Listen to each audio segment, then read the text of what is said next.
सबसे पहले पीछे तक लोग बैठे हैं, आप सबसे मेरा निवेदन है, दोनों हाथ उठाकर नारा लगाइए, जय जवान, जय जवान, किसान एकता, किसान एकता। साथियों, इस आंदोलन में अभी तक जितने लोगों ने शहादत दी है, उन सभी के चरणों में नमन करता हूं और आप सबसे निवेदन करता हूं, यहाँ पर जितने भी लोग हम सबकी सेवा में लगे हैं, एक बार जोरदार तालियां बजाकर उनका हौसला अफजाई कीजिए। किसी भी आंदोलन को चलाने के लिए मंच से ज्यादा जरूरी यदि कोई होता है तो वो सेवादार होते हैं। यदि ये सेवादार नहीं हो तो ये आंदोलन नहीं चल सकता। यहाँ जो मंच दिख रहा है, इसको चलाने के लिए जो पर्दे के पीछे जो लोग बैठे हैं, उन सब का मैं हाथ जोड़कर अभिनंदन करता हूँ, वंदन करता हूँ। साथियों, ये जो आंदोलन जब चालू हुआ, पहले दिन से जो ये आंदोलन चालू हुआ, जब 3 अध्यादेश पिछले दरवाजे से मोदी सरकार ने बिना संसद बुलाए कोरोना काल में, जब देश की प्राथमिकता कोरोना का कंट्रोल करना था, तब उन्होंने पिछले दरवाजे से 3 अध्यादेश को, जो किसान विरोधी और किसानों की मौत का फरमान है, उसको लागू किया। तब से हम इसका विरोध कर रहे हैं। पूरे मध्य प्रदेश की मां नर्मदा की पावन भूमि से, मध्य प्रदेश से मैं आपके बीच आया हूं और पंजाब हरियाणा के किसानों को विशेष तौर पर मैं धन्यवाद देना चाहता हूं कि आपने इस मुद्दे को जितनी जल्दी पकड़ा, जितनी जल्दी आपने इसको समझा। आज मोदी जी की समस्या ये नहीं है कि किसानों ने 3 अध्यादेश को समझा नहीं है, आज मोदी जी की समस्या ये है कि हमारे किसान ये 3 अध्यादेश को समझ गए हैं। आज ये 3 अध्यादेश को समझ गए, इस कारण हम इसका विरोध कर रहे हैं। साथियों, जब पहले दिन से आंदोलन चालू हुआ, तब से लगातार सरकार, उससे जुड़े लोग, मंत्री, संतरी, विधायक चाह रहे हैं कि इस आंदोलन को डिस्टर्ब किया जाए, इसको बदनाम किया जाए। सबसे पहले देश के नागरिकों को, आज तक इतिहास में आप उठाकर देख लीजिए, देश के नागरिकों को अपनी देश की राजधानी में आने से रोका गया और किस प्रकार की बाधाएं उत्पन्न की गई, गड्ढे खोद दिए गए, बड़े बड़े बैरिकेड लगा दिए गए, इस प्रकार व्यवहार किया गया माना पाकिस्तान का नागरिक दिल्ली आ रहा हो। आज तक इस प्रकार का व्यवहार आप उठाकर देख लीजिए, कभी नहीं हुआ। और ये जो दमनकारी नीतियां हैं, ये अंग्रेजों से आगे निकल गई है।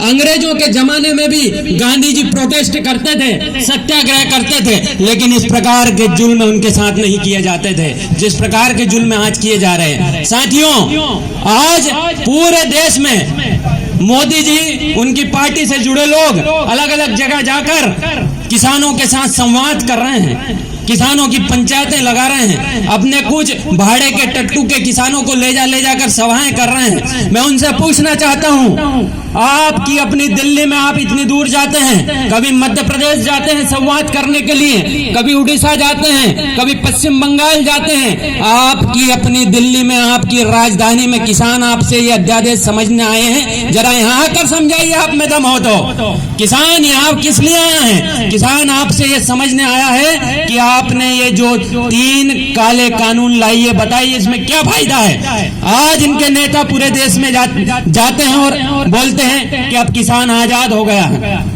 इनकी डिक्शनरी में 2 चीज हैं, 2 शब्द आपको हर जगह देखने को मिलेगा। एक तो मोदी जी ने ऐतिहासिक काम किया है और 70 साल में पहली बार किया है। ये 2 शब्द हर चीज में बोलेंगे, चाहे जो कर ले, पहली बार होगा और ऐतिहासिक होगा। अब इनके मंत्री और सारे लोग जाके समझा रहे हैं कि किसान आजाद हो गया है, किसान देश में कहीं भी अपनी फसल बेच सकता है। अरे ये कहीं का उत्तर दीजिए, कहीं कहाँ बेच सकता है? हमको बताइए कहाँ एमएसपी मिलेगी हमको? न्यूनतम समर्थन मूल्य आप 2 वर्ष में 2 बार खरीफ और रबी में घोषित करते हैं। क्या आप अपनी सुंदर सी फोटो छपवाने के लिए घोषित करते हैं? न्यूनतम समर्थन मूल्य पे आज देश में कहाँ खरीदी हो रही है? बताइए।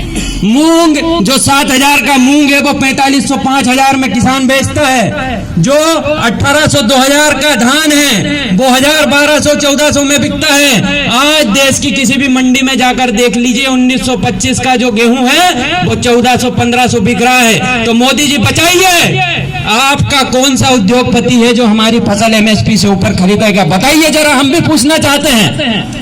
तो ये जो सारी चीजें की जा रही है, आप सबसे मेरा एक विशेष अनुरोध है, इन सब का एक अखाड़ा है। इनका अखाड़ा उसको आपको समझना पड़ेगा। इनका अखाड़ा है धर्म का अखाड़ा।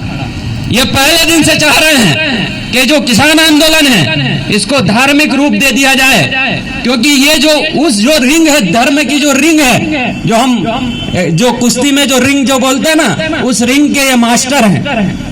उस रिंग में इनको सारे दाव पे जाते हैं। तो मेरा आप सबसे हाथ जोड़ के अनुरोध है, उस अखाड़े में हमको नहीं जाना है, क्योंकि ये इनकी घरेलू पिच है। ये चाहते हैं ये आंदोलन उस अखाड़े में चला जाए, इसको बदनाम कर दिया जाए, किसान आंदोलन को धार्मिक रूप दे दिया जाए। तो हम सब को एक सतर्कता अपनानी है। हम सबको किसान बने रहना है और किसानी मुद्दों पर बात करनी है, MSP पर बात करनी है, न्यूनतम समर्थन मूल्य पर बात करनी है, 3 कानून को वापस लेने पर बात करनी है। आज जब हम न्यूनतम समर्थन मूल्य की बात करते हैं तो ये लोग बोलते हैं कि 70 साल न्यूनतम समर्थन मूल्य था, अब आप न्यूनतम समर्थन मूल्य क्यों मांग रहे हैं? मैं इनसे पूछना चाहता हूं, आप साल में 2 बार न्यूनतम समर्थन मूल्य की घोषणा क्यों करते हैं?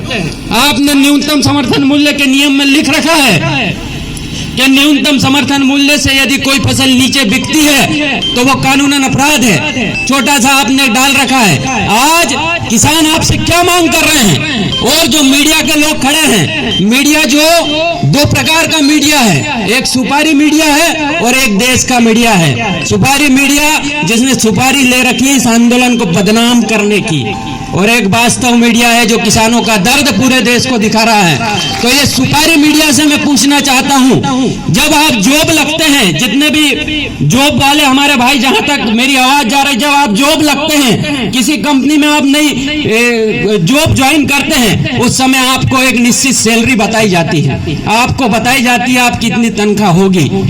यदि आप 1 महीने काम करते हैं और उसके बाद यदि आपको 35,000 तनख्वाह बताई जाती है और यदि आपको 20,000 दिया जाए तो क्या आप उसका विरोध करोगे या नहीं करोगे?